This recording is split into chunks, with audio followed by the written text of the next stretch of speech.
YouTube, Restitution here. Today we're going to do a device review, and the device in question is the new Google Galaxy Nexus 7. This is the 2013 model, an improved version of the last year's model, and we're going to open it up and we're going to dig into it, and we're going to do some unboxing and some initial impressions, and we're going to get into it. So without further ado, let's get started.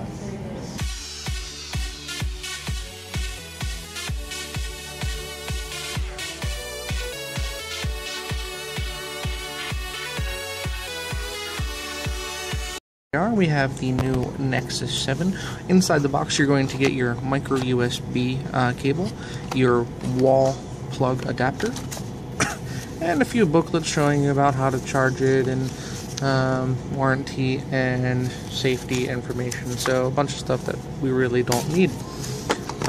So let's really get to the bread and butter here. So here we are. We are back to this review. I'm just finishing setup. There we are, setup complete, as you can see right there on the screen. I'm going to try and get this to stop auto-focusing. But here we are, the new Nexus 7, or the Nexus 7 II as it is called. We're going to go over some of the buttons on the side here, and just the overall orientation of the device. So we still get a gorgeous 7-inch screen, and the screen on this one is much nicer than its predecessor. They were both 7 inches, but its predecessor was 1280 by 800, and this one is 1920 by 1200, a huge increase in resolution, going from 216 pixels per inch to a whopping 323. On the side here, we have your power button, your volume up, your volume down, and a microphone. Up on the top, we have a headphone jack, standard 3.5mm, and the welcome addition of a 5 megapixel rear shooter. Now, there is no flash, but it is a tablet. You're not going to be use this as your primary picture taker, so I'm not really finding that as a negative. Really clean on this side. Also looking at the back, we have a stereo speaker setup, which is really nice. We're going to get some real nice audio quality from this guy. On the bottom, the standard micro USB charger. Hitting a whole bunch of screens as I do this. Size-wise, though, and build, it's very comfortable size-wise in landscape, in portrait mode, and I can hold it very well with the whole of my hand. It fits very comfortably in my hand, which is a very welcome addition.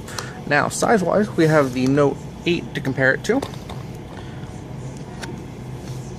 So we have the Note 8 to compare these two devices size-wise. Now we can see, just by turning the devices on, the screen size difference.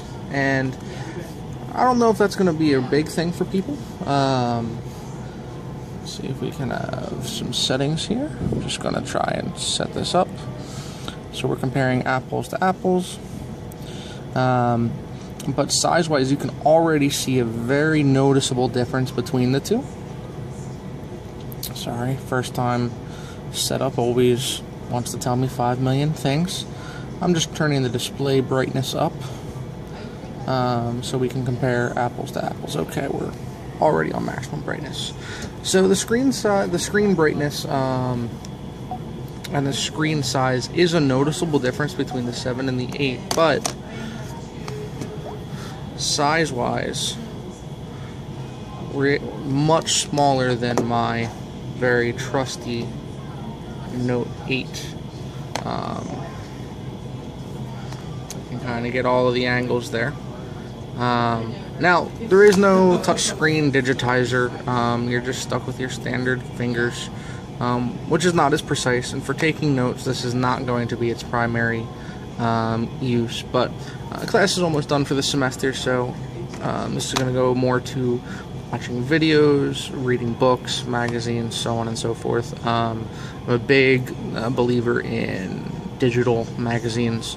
Zinio is my best friend, but we'll probably do an app review on that, for those of you who don't know anything about Zinio. Build quality, real nice. I do love the feel, comparing the two. the soft touch plastic on the back of the Nexus is much nicer. It's not going to show fingerprints, as we can see the difference already. But very, very solid tablet. I can't wait to really put it through its paces. The Quad Core 1.5 gigahertz Qualcomm is a nice welcome addition. A little bit faster than that of the Tegra, and I think it's going to be the same speed as the processor in the the Note 2. The Note 8 is a 1.6 gigahertz quad core versus this 1.5, but I think the Qualcomm is going to be a little bit faster. 2 gigs of RAM on both. Now this one, the only negative about this is there is no external storage.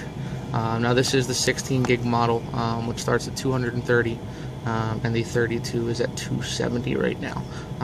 For me, storage isn't really a big concern, so I'm not too worried about it, but we'll see if that changes as time goes on. So, the new Galaxy Nexus 7, 2 thumbs up of approval. Be sure to check it out, and be sure to subscribe. More phone reviews, app reviews, accessory reviews, and be sure to check out the website soldbytucci.com, where you can find all of my reviews as they come out, as well as some more in-depth written reviews on just about everything once I get some time to do that. So, till next time, Rustitution signing off.